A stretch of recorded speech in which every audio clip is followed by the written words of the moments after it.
What's up, world? It's your boy, B York, Brandon York. I'm really about to start going by Uncle B, man, because all my tags on social media is Uncle B York. So I'm about to just call myself Uncle B York. That's an inside joke, but we'll talk about that later. Today we have another special guest. This is family. This is someone that I can say I really watch grow. I have my brother, my little bro, my nephew, Carrington in the building. What's good, baby? How you doing? Oh, man. Good, man, good. I know you probably like, man, Unc done got me in here, asked me to do a podcast, man. What we about to talk about?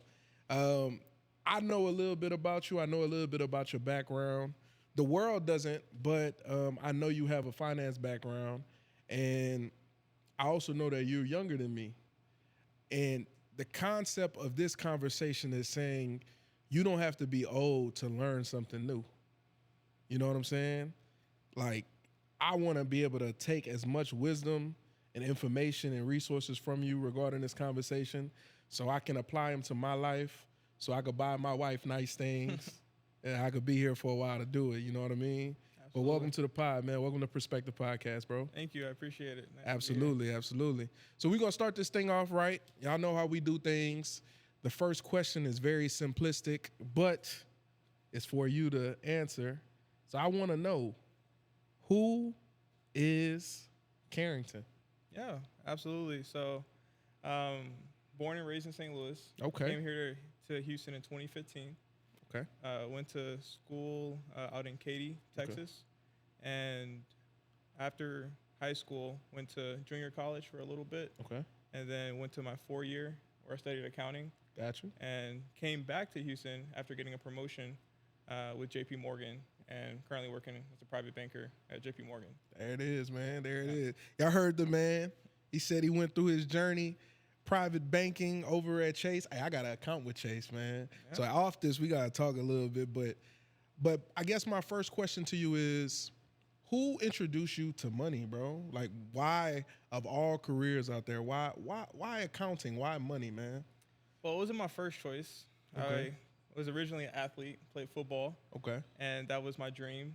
But life threw me a curveball, got diagnosed with brain cancer when I was 17 years old. Wow. So I had to kind of think of a plan B.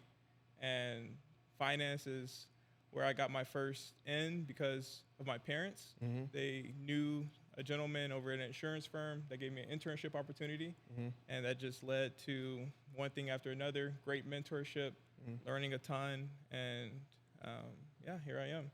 So we're not going to glaze over it, man. You bring it up, so I got to dive into it. You said at 17, you were diagnosed with brain cancer. Yep. The word cancer is, in a way, almost like this immediate death sentence that people, you know, they apply to it. Tell me about being 17, a kid, literally, and hearing a diagnosis of not just cancer, but brain cancer. Like, bro, what was going through your head, if you can remember? At the time, I didn't know how serious it was. Mm-hmm. I really just wanted to get back to football. And my parents, they were pretty shook up, but I was fortunate. Everything went well with the surgery, tumor removal at that time. They would monitor it throughout the years. Just got news that they did see some growth, so they're going to do another surgery, the chemo radiation, starting next year. But wow. I'm optimistic. Right. I'm hopeful things will work out the way they were meant to be. But yeah, I try. I've had my bad days, and with my wife, it's been hard, but it's a day-by-day thing. So just pushing through as we can and trying to make the best of the situation.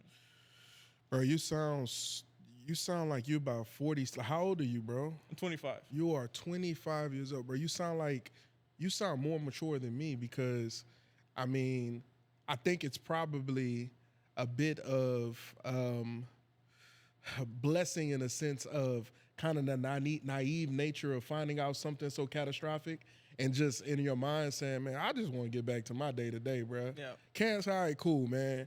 Where the chicken tenders at? You know what I'm saying? Yeah. So I think that's dope that you were able to have that perspective pertaining to that. But, you know, as we're talking now, you know, you just dropped something and you slid it in another smooth way. You said that they see some of it again today. Yep. So I had a couple of scans this year. They see some growth where they took it out. They see some spreading to the other side of the brain, but have a great team over at MD Anderson, great surgeon, great oncology team. So pretty hopeful that the surgery will go well, and they're pretty optimistic that the treatment will mitigate the time it grows back in the future. Nah, I hear you, bro. I mean, you know, I'm a man of faith, you know what I mean? And I already believe that you good, bro. You healed, you know what I mean? And, you know, we've had conversations outside of this space, but like I told you on the phone, bro, like, just continue to speak healing over yourself. You know, life is funny, bro. You know what I mean? Like, sometimes God puts things on us and we don't even understand the magnitude of it when we're carrying it. But he understands what we already have inside of us. So he's not going to put something on us that we can't maintain. So another day, another dollar, bro. Like, you're going to cash this thing out and it's going to be back to regular scheduled programming. You know what I mean? Absolutely. I have faith in That's that. the goal. So now that we're talking about something that is pertaining to life or death, what is your perspective on money now? Now that you've beat cancer's trying to trickle its way back in. Because, you know, like me, I haven't had anything like that happen to me. So I hate to say it, definitely when I was younger, I felt like money could fix everything. Yeah. And as we know, money can't fix something like that. You know what I mean? So how do you view, what's your perspective on money now, bro? Yeah, that's a great question. I had a complete 180 change of heart turnaround, mind shift change. When it comes to money, we have to kind of zoom out a little bit first and foremost. We have to understand from a biblical perspective why we were put here in the first place, to serve one another, to steward everything that God gives us well, to give to the next person what we can afford to give. So those are some of the foundational root principles that derive my current mentality when it comes to money. So right now, present day, when we think about putting together a financial plan, becoming wealthy, you have to definitely be a disciplined individual. First and foremost, you can't spend everything you make. You have to find ways to increase your income and to save it, because you can't create wealth without saving money. And once you have some money that you've saved and you have a good nest egg, no debt or low debt, and you can then start putting your money in different investment options, making sure that you're protecting your long-term financial goals with insurance products and things like that, then you can start to build a long-term plan for yourself to be financially successful. Wow. I love it, bro. You're so well versed, and you know, I know you. I've known you since, you know, you were a teenager, so I know you come from good stock. But as you were describing yourself, you said you had good mentoring. How has mentoring outside of parenting changed your life? Absolutely. And your views on this world that we live in? Yeah, it's another great. So have spiritual mentors, personal mentors, professional mentors. They've all been a wonderful blessing in my life. They've taught me how to be a husband, how to be a man. They've taught me how to navigate the ins and out of the financial business. And they've taught me how to serve my clients better. So I'm thankful for all of them. But the mentorship has given me years of experience that I otherwise wouldn't have unless I worked it myself. Right. So I'm very blessed that have mentors that have been in the business 20, 40 years and just spilling all the wealth of knowledge. And I'm able to soak it up and apply it. And it's something that really helps fast forward a lot of stuff in life. You said something you said pouring into you. In order for someone to pour into you, you have to be in a position to receive it. I think some of the disconnect with the younger generation and the older generation is that the older generation feels like young people won't listen, and young people feel like the older generation don't know what they're talking about. Well, here you are in the position that you're in, and not only are you thankful for being able to be poured into, but from the sound of it, you're continuously seeking more pouring. How did you get that posture to be able to receive that? Because I'm gonna tell you right now, bro, that is not common, dog. Like how you got there, bro? I think starting from humble beginnings as ground zero is a big, and when you have nothing but the sky's the limit, then it's easy to receive. And if you have a humble heart and you have a firm foundation as an individual with Christ and just character strong and different factors, that your mentality and your heart posture to other people, like, I love people, I love you, and I love you too, bro. Love you, yeah. So loving people is so important. Loving God is so important. And then when you have that heart posture, it opens relationship opportunities. And it's not that you're going to go and be super spiritual with someone, but they can sense it, right? They can sense that you're someone that they want for their children, that they want to pour into. As one of my mentors always says, he wants his son, who's 7, to work for me one day. Wow. So it's like him pouring into me is like him pouring into his son almost. Just accepting, having the heart posture to accept mentorship is important. And once it starts to come in, then it's the application of it and just getting better day by day. Is it, so obviously when you have that posture to your peers, it can be perceived as, a little bit weird, or even in some instances, I hate to use the term, but like lame. How do you, I guess, quiet the noise of opinions of your peers and still go on your journey, not only go on it, but go on it boldly? Yeah. Honestly, when you're so focused on what you have in front of you, you really don't, you notice other things, but you don't spend your time and energy on it. Wow. So I've learned in my short time here on this earth, it's important to protect your time and protect your energy, because your time and your energy it's very important. You can't get anything done if you don't have the time for it, or if you don't have the energy to put into it. And if anything's trying to drain your energy, drain your time, and it's not worthwhile, it's not conducive to what you see for yourself, what you're having alignment for your future goals, then it's not much room for it. Wow, that's good, man. You man, I'm sitting here, I'm talking to you, man, but you pouring into me right now, man. I feel like a little teacup. You know what I'm saying? I'm hoping I spill over by the end of this sit down, man. You do subtleties. You said a little bit earlier, you said my wife. You know what I mean? You're 25 and you married, bro. How long have you been married?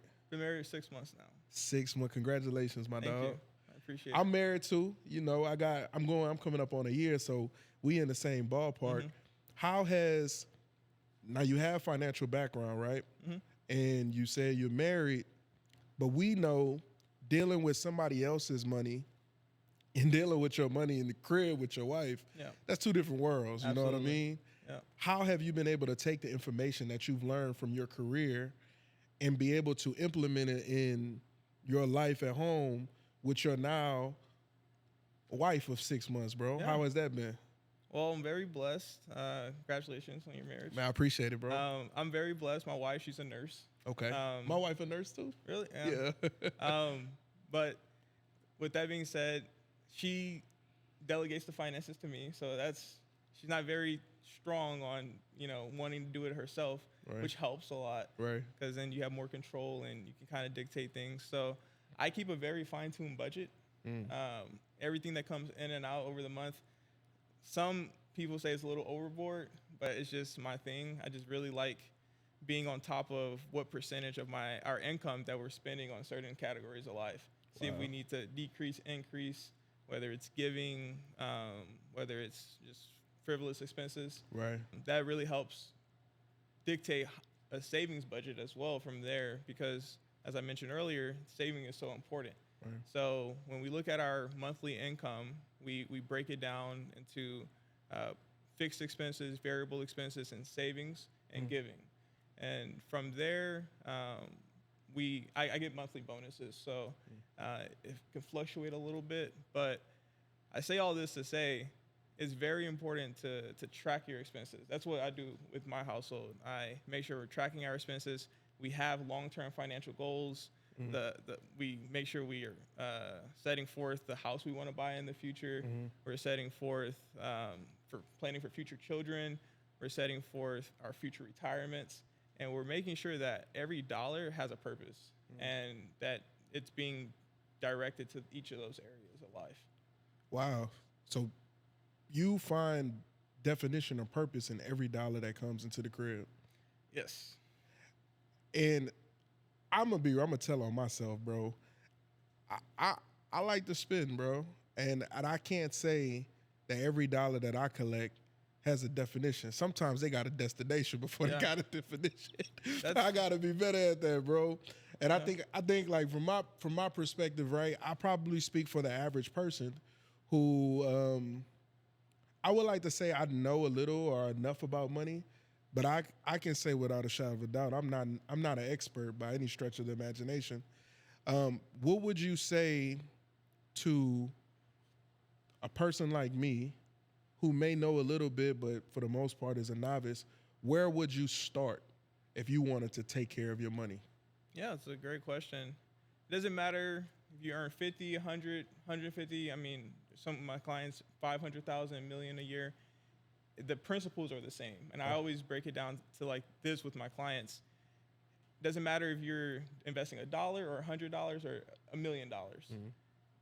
That dollar is going to fall within a short, medium, or long-term bucket. What I mean by that is it's either going to need to be in a short-term bucket for immediate purchases, expenses, right? Those are your typical bank accounts, purchasing and transactional accounts. Or it's going to be liquid savings for the short term.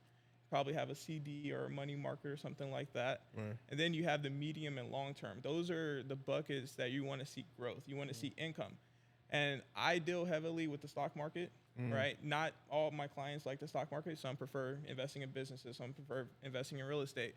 But regardless of what your investment preference is, it's good to be diversified to mitigate your risk. And it's good to have a long-term horizon perspective with your investments.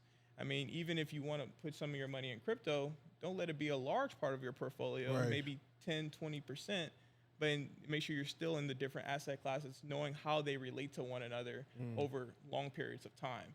When the stock market is doing well, real estate may not be doing so well. When real estate is doing well, the stock market may not be doing so. Those different correlations really help, determine how you position your money and the growth that you're going to get over a long period of time. So I'm gonna break it down in layman's terms for y'all. Don't put all your eggs in one basket, bruh. Move that money around. But number one, make sure that you're investing it. Don't spend it all. Make sure that you're investing it, right? Yeah. So that's, Absolutely. I guess I'm listening to you, bro, and I'm floored at how detail-oriented you are when it comes down to not only understanding money, but being able to articulate it. You know what I mean? Mm-hmm. Like, information is widespread, right? Yeah. We can learn a lot about a little and have a lot to say and really be saying nothing. But not only do you know your stuff, but you're able to explain it so thoroughly that I'm picking up what you're putting down, and it's blowing my mind because you're much younger than me. You know what I mean? You said you also, in your house, allocate money toward giving. Yep.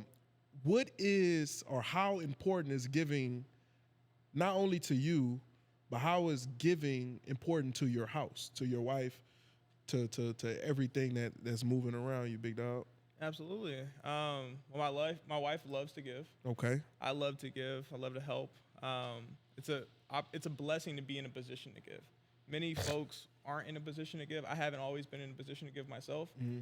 And the fact that we've been blessed abundantly to where we're in a position to give abundantly, it's one of the greatest joys that you'll ever have in life.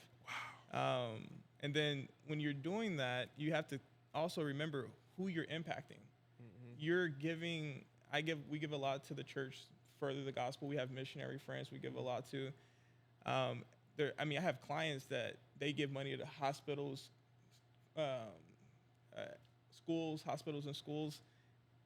There's a place for that, and there's benefits tax-wise, whatnot. But the true genuineness of, hey, I have something, and I see people in need, and I have the ability to impact them in a meaningful way, and you can make it a habit. And honestly, when you are looking at planning your personal finances, having goals is one of the most important things. Having a heart to give is a goal, and from there, wow, that will encourage you, your family, to work harder, to be self-sufficient, to have stuff to give, to have resources to give, your time, your resources, your money, whatever. Because that's how I think God created and intended things to be in the first place. Wow, you're saying something, because you're not a preacher or a pastor or anything like that, but the principles that you're talking about is something that a lot of people hear on Sunday. And I mean, I'm gonna keep it real, bro. Like, specifically in the Black community, there's a real disconnect with giving, but there's also a real disconnect with having. Do you think that there's a parallel there? Because is the stinginess of some Black people, I'm not gonna say all Black people, because me and you Black, but do you think the stinginess of Black people ties into the lack that it is of resources and being able to get more? Do you think there's a connect there? I think there's a such thing as a poor man's mentality. Not to say someone's poor, but the mentality can be poor. It's a mentality that there's not abundance for all. And I know we live in a very capitalistic economy, and there are the elite that have majority of the wealth. But at the end of the day, if anyone's willing to work hard to apply certain disciplines and principles to their life and their finances, they can be well off. They can retire. They can send their kids to college. They can buy their home. It's not that you do have to think outside of the box a little bit. But to your question, giving and stinginess, it's you have to change that mentality. I don't know the secret answer for changing it. Right. But to be financially and I know some very affluent people, they have hearts of giving, and they have, at the end of the day, the more you have, the bigger it seems in a lot of situations, the bigger your heart is, and the less you have. I mean, not saying this in all situations, but the less you're willing to give. Don't give in debt to go in debt. Don't give for vanity, for approval of others, but really make it a point to first and foremost figure out what you're doing for a living, how you're serving the next person, become very good at that. Right, you're in the car business, an automobile business, absolutely. Be the best in the car business that you can be. Know everything from the front to the back. That's going to already put you at the forefront of your industry and your business. Then you have the income. Now you can take that income and manage it and spread it out as such. But I think if people would focus on perfecting their crafts, whatever it be, it can be chef, it can be banking, it can be anything. Be good at what you do. Be the best. There's a proverb about that. The diligent man will stand before kings versus mean men. So it's very important that we, in our crafts, throughout our working lives, are very good at what we do. That will give us abundance of resources, where we be in a position to then give to others. I mean, you're saying such a mouthful, but you said that a lot of your clients who are affluent and who have resources, they are big givers. And me and my wife, we talk about it a lot. She's always, I'll tell you a quick story, bro. So when we first got together, my wife is a saver. Like, she saves money, right?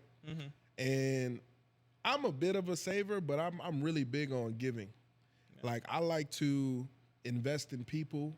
I like to, anybody that knows me will tell you, like, bro, I give you the shirt off my back. Real talk. And so when we first got together, we bumped heads a little bit because she was just more so like, why are you always dishing out stuff to certain people? And like, why aren't you just keeping that for yourself and saving? And I had to tell her, I said, man, do you know why I always have? And she was like, why? I said, because I always give. I said, God knows that if he gives it to me, I won't hoard it. Yeah. I won't put it under the bed and pray that tomorrow morning it wakes up and it multiplies. No, I'm gonna put it out into the earth. And if God specifically tells me, yo, B, give such and such this. There's been many times, bro, I'll call people, I'll be like, hey, bro, I don't know why I want to get this to you. Hey, bro, you look like you need this, I'm gonna give this to you. And I'm not even doing it off of anything else, off of just what God released to me, maybe in a word, maybe in a vision, maybe in a dream. And I can't tell you how many times I've done that. And people like spun the block on me and be like, yo, bro, you really like poured into me at a time where I was ready to throw in a towel. Yeah. And I'm like, bro, I ain't even know you was throwing in the towel. I just had a couple extra coins. Yeah. I was trying to, you know what I'm saying, make sure you good. So I think that what you're saying is, I think they do go hand in hand, bro. Yeah, absolutely. I think God gives to the giver. You know what I mean? Parable of the talents. Yep. Parable of the talents. Yeah. You are absolutely correct. You, man, bro, you making my heart smile because not only am I in awe of the man that you've developed and become, I'm also in awe of who you have the foresight to see yourself become. Everything that you've said since we've sat down has been futuristic, from the mentality of getting money and having a definition for it, or from wanting to be the best at what you do. So not only you can move up, but you can be an expert at it to be able to give to somebody else. Where in God's name have you got that from, bro? Like how are you, bro? You got diagnosed with cancer, bro, and you just like as happy as could be, bro. Like how, bro? How are you so optimistic? It's the joy of the Lord. I mean, I 100% believe it comes from the Holy Spirit. If the Holy Spirit was apart from me, this isn't me. So, wow.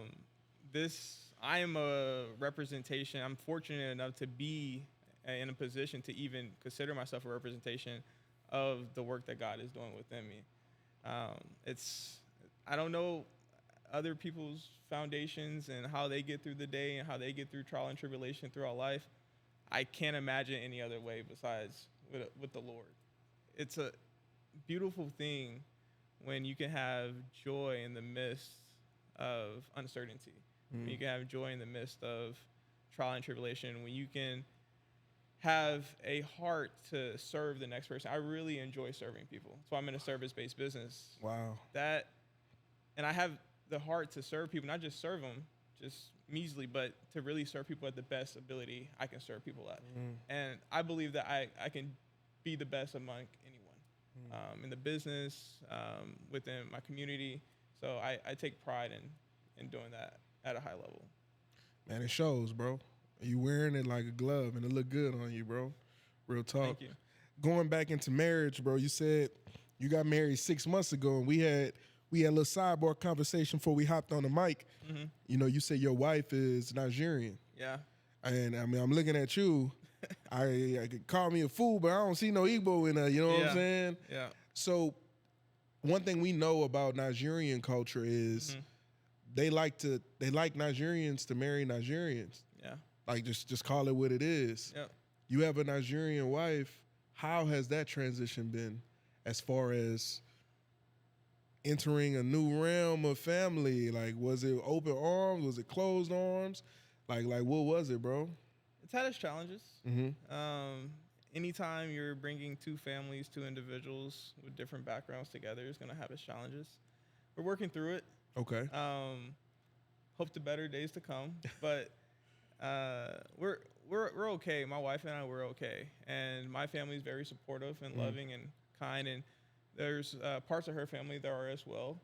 and we appreciate them and we bond with them and spend time with them. And then we pray for those who are in opposition. We have hearts, and we go to the Lord and say, Lord, change their hearts. Give them grace, give them love, kindness, where they will see the beautiful union that you brought together and accept it as is. But over tradition and putting that above the holy ceremony. Gotcha. So, yeah. That's good, bro. That's good because, you know, I got Nigerian partners, and I think a lot of it is attributed to, while we're talking about it, generational wealth. That's one thing I can say that I love about Nigerians. They pay special attention on building their house and their home and ensuring that for generations and generations, there's something there. Yeah. Let me ask you this, man. As you're navigating through your field and you have complications at home, you have complications when you talk about with the medical side of things, what do you do to find peace? And let me give you this, my disclaimer. I know you're a biblical guy, and you full of the Spirit is shining bright on you. But what do you do outside of going to God to find peace? Yeah, great question. I like golfing. Wow. I like shooting, going to the gun range. I like... bro, you look like you'll shoot a fly, bro. Yeah, I got into shooting. It's pretty fun. I got you. And have different hobbies. I really like spending time with friends and family. Mm-hmm. I just go through my contact list and just text and see how people are doing, call, check in. It takes up a good amount of my free time. I also have my thing for video games. Oh, yeah. I know too well. My wife's not a big fan, so we've had to find a medium where I play only when she's asleep or she's at work. Shout out the wifey, man. Shout out the wifey. The rest of the time is hers. So, yeah. There it is, man. I ask those things, but because, to the average listener, you sound like you got it all figured out. And I really want people to see the human in you, bro. Yeah. You're a regular cat, just like I'm a regular cat. The only thing that's different is the way that you choose to view life. Yeah.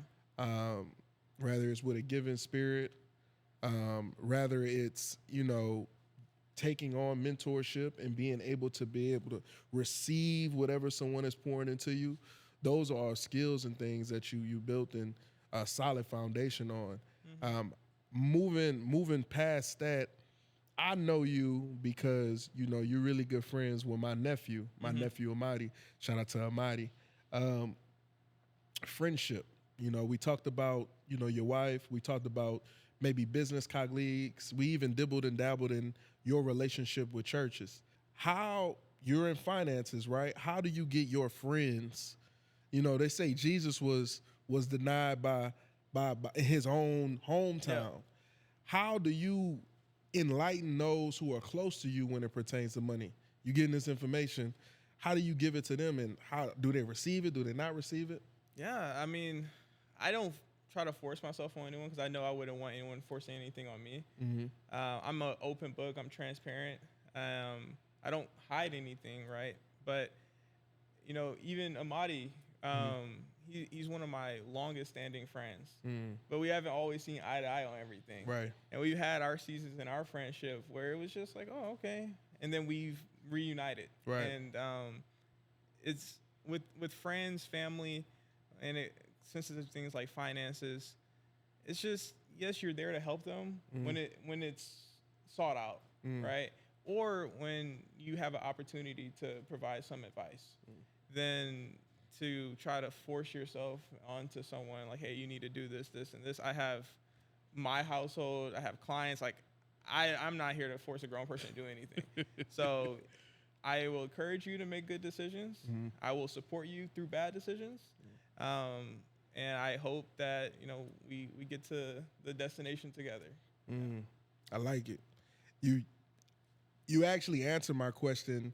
There's a guy you know, that is currently incarcerated, but him and a friend of his came out with a song that says more money, more problems, you know what I mean? And so oftentimes we attribute more money to having more problems. And people always say the higher you go, the smaller your circle gets. I asked you about your friends because as you've grown and you've matured, you know, a lot of 25-year-olds don't carry themselves like you. How has those separation from those people been? Or has it been easy? Has it been hard? Like, what does that look like? That's a good one. Yeah, I mean, you're right.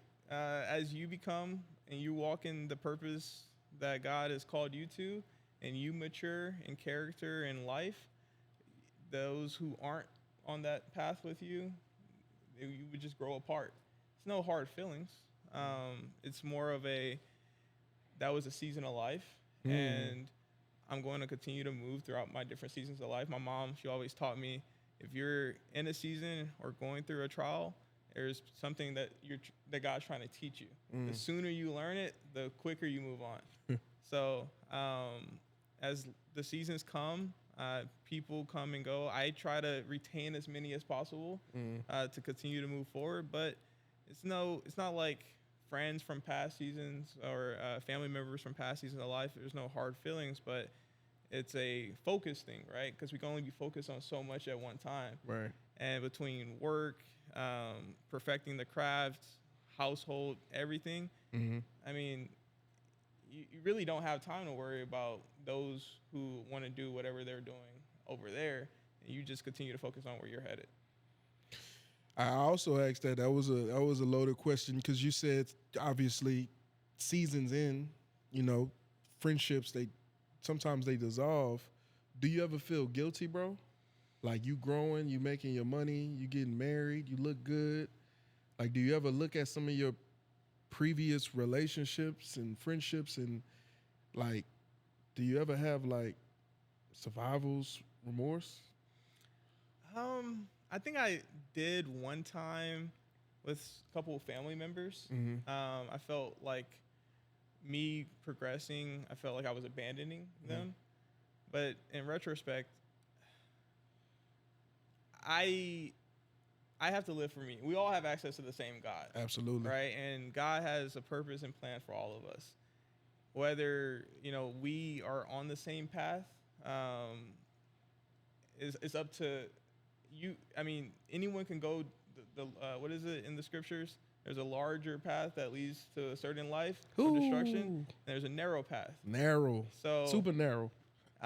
Even on the narrow path, though, when in Acts, when pretty much Christianity started and they were labeled as Christians, they went out to spread the gospel in different places. It's not like they weren't serving God. It's that you have to spread. You have to expand your wings. And I don't think they felt bad for doing that. They were just doing what they were called to do.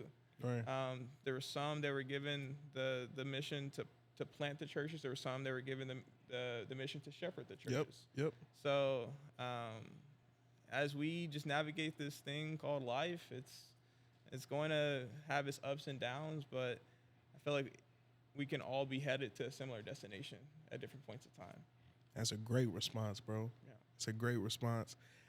Going back into money, bro, you said, I'm tapped in, I'm listening. You said, man, you dibble and dabble in that stock market, boy. You dibble in that stock market. So my question is, if you were talking to somebody that may have interest in the stock market, but they don't know where to start, what are some easy stocks that you would tell that are sure wins for someone who have a couple dollars and they want to spend? What would you tell them to put that money at, man? That is that's a question right there.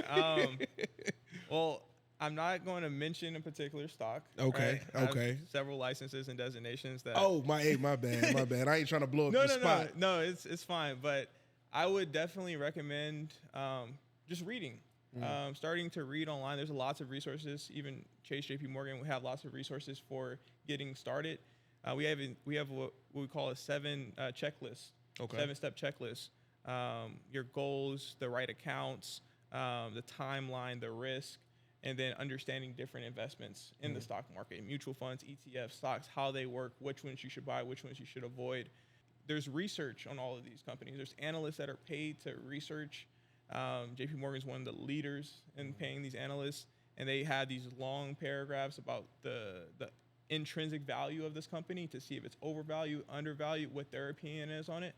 And then at the end of the day, as an investor, you have to make a decision for you and your family, and it's always best to do that with a long-term horizon and perspective, and then also on a diversified basis versus putting all your money into Apple. Why not just buy a technology ETF to get exposure to technology, but you're not all concentrated on one technology company. Right. You're spread out. I like it. So once again, don't put all your eggs in one basket. Yeah. So moving on from that, man, I'm listening to you and I'm looking at you, bro, and bro, you got a onslaught of wisdom, dog. Like, you got a lot of wisdom. What is being 25 and thinking about how we talked about this protective naiveness of 17-year-old Carrington at 25? What advice would you impart on 17-year-old Carrington now with what you know now? That's a good one. Financially, start saving, start working, get insurance. I'm uninsurable right now. I've tried many insurance companies due to my medical condition. Even at 19, when I first applied, I wasn't able to get the coverage I wanted. Wow. Only coverage I have is through my employer, which, I'm thankful for, but I'm contingent upon my employer. I can't. Wow. So when we financially start off, we have these long-term goals, these hopes, these dreams, but in the reality, there's 25% of people become disabled throughout their working careers. People die prematurely. Those things hinder those goals, but you have insurance that can protect against those hindrances. So highly recommend getting insurance while you're young and while it's cheap. Start working, start putting money aside, get your first emergency savings so you can then start putting money in the markets and growing your funds. Perfect your craft, as I said earlier. And now personally, spiritually, You look at that 17 character, you like, man. Yeah, I was a good kid, bro. You was a good kid. I was okay. You was a good kid, man. Just do your best. I'm looking back. It's hard to say I would have done things differently. Mm-hmm. Knowing what I know now, I would have, but I didn't know what I know now. So I think there's blessing in even the dark times of life. Wow. When we're not living for God the way we're supposed to, because I always haven't. When we're not doing the things and being good stewards and good friends and family members to others, there's growth and learning that can come from that. Don't take that and just make that your life and make that a common reoccurrence, but rather take that, analyze it, and realize and compare it and say, hey, is this in alignment with who I see my future self as being? And if it's not, make some changes. And I think that, is kind of what I managed to do in a way, shape, or form. But I would hopefully like to be much more intentional. My son at that time, he's going to do what he's going to do. We can teach, we can learn, we can do all these great things to steer.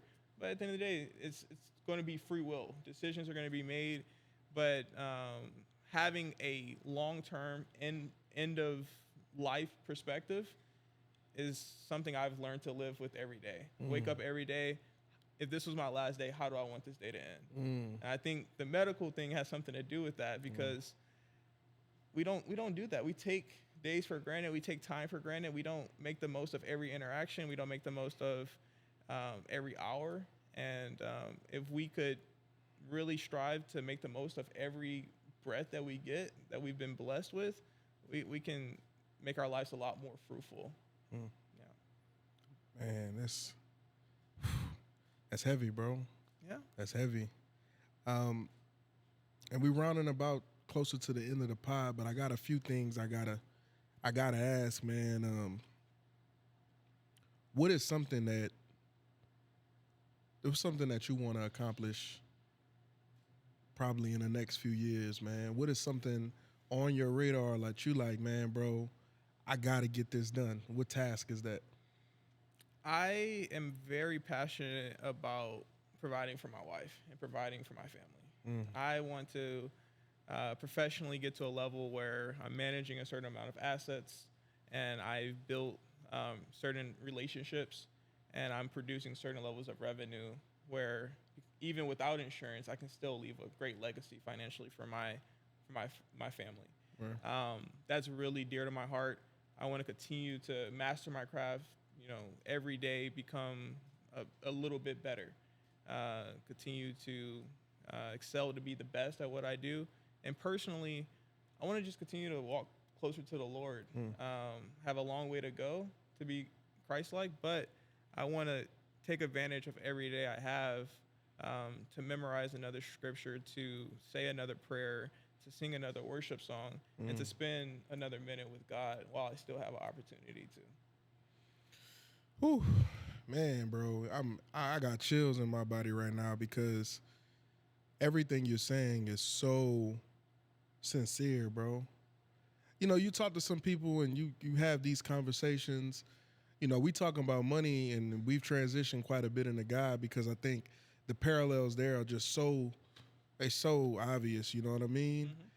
And you talk to people about God, and like sometimes you're able to just see the fakeness. You're like, man, Buddy in character. You know what I mean? Like he ain't really like that. You know what I mean? And I can say, not only from knowing you, but just sitting here talking to you, bro, you mean every word that you say, bro. Yeah. And that is so beautiful because I think you've been diagnosed with cancer, bro. Yeah. And you like, your vision and your insight on life is still, it's breathtaking, dog. And my prayer and my hope is, and I'm going to go in my prayer closet and I'm going to hold hands with my wife and my friends and you family. But my prayer is that everything that you touch prospers, bro. And while God has you here, you continue to shine so bright that it illuminate rooms that are pitch black. And when you come in, the atmosphere shifts, it changes. And I know without a shadow of a doubt, if you continue doing what you're doing, that's exactly what's going to happen. You know what I mean? Exactly. Yeah. I ask all my guests this, and we coming toward the end of the pod, man. My question is, if this your last day on earth, and you sitting at the highest mountain peak with God, and he handed you a mic, what is your drop the mic statement that you're giving to the world? It's a great one. It better be very, mindful. So, just the roots and foundations of why we're here in the first place. Love God, serve people, love people. Don't forsake God. Don't grow weary in the journey. Stay optimistic, stay encouraged, even as dark as it gets. Do not forsake God because he has not forsaken you. And there will come a day where I do believe Jesus will return and we will be reunited. And hold on to that as Thessalonians encourage us. And continue to persevere. I love it, man. I love it. Well, guys, there you have it, man. This is Show Me the Money episode, Perspective Podcast. Carrington, thank you so much, brother, man. Thank you so much for imparting wisdom on us. And even as an older man, I'm so grateful that I'm able to receive so much wisdom from somebody younger than me, man. But I love you. I care about you, man. Keep doing your thing, bro. We got to talk about a little money off this podcast, bro. Absolutely. And as always, I love y'all. Peace.